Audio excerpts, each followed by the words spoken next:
I wanted to switch gears to talk about the raging controversy over your book, Palestine, Peace, Not Apartheid. I didn't know it was still raging, but that's interesting. Well, it raged for a while, and now the book is coming out in paperback with a new afterword, and you dealt with that. You talked about it being perhaps the most controversial thing that you've done, maybe to your surprise. So start with the title. Talk about the message you're trying to put out with this book. Well, the message is very clear. It deals with Palestine. You're not inside Israel itself, just the Palestinian occupied territories. And the second word is peace. I describe in this book the efforts for peace so far and my formula, which I think is very reasonable, for bringing peace to Israel and to Israel's neighbors. And I repeat that over and over with a strong condemnation of any kind of terrorism that afflicts innocent people by the actions of either the Palestinians or the Israelis. And the word apartheid is exactly accurate. You know, this is an area that's occupied by two powers. They're now completely separated. The Palestinians can't even ride on the same roads that the Israelis have created or built in Palestinian territory.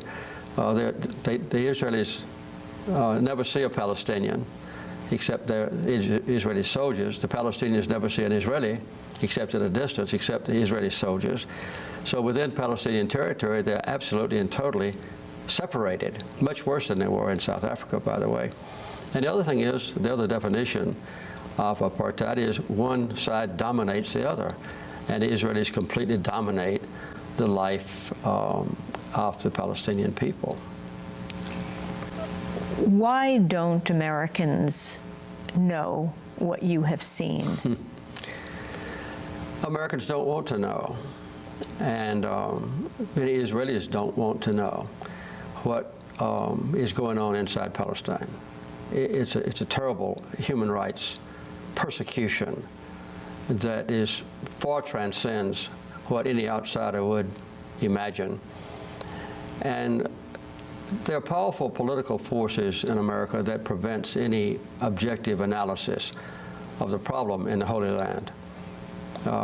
I think it's accurate to say that not a single member of Congress with whom I'm familiar would possibly speak out and call for Israel to withdraw to their legal boundaries or to publicize the plight of the Palestinians, or even to call publicly and repeatedly for good faith peace talks. There hadn't been a day of peace talks now in more than 7 years. So this is a taboo subject, and I would say that if any member of Congress did speak out, as I've just described, they would probably not be back into Congress the next term. Who are these forces that you're talking about?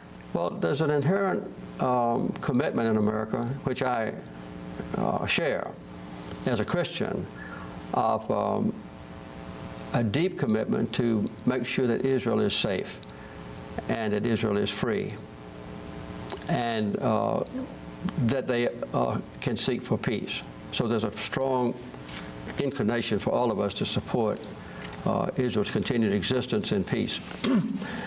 And that is added onto by the very effective work of the American-Israeli group called AIPAC, which is performing its completely legitimate task of convincing Americans to support the policies of the Israeli government.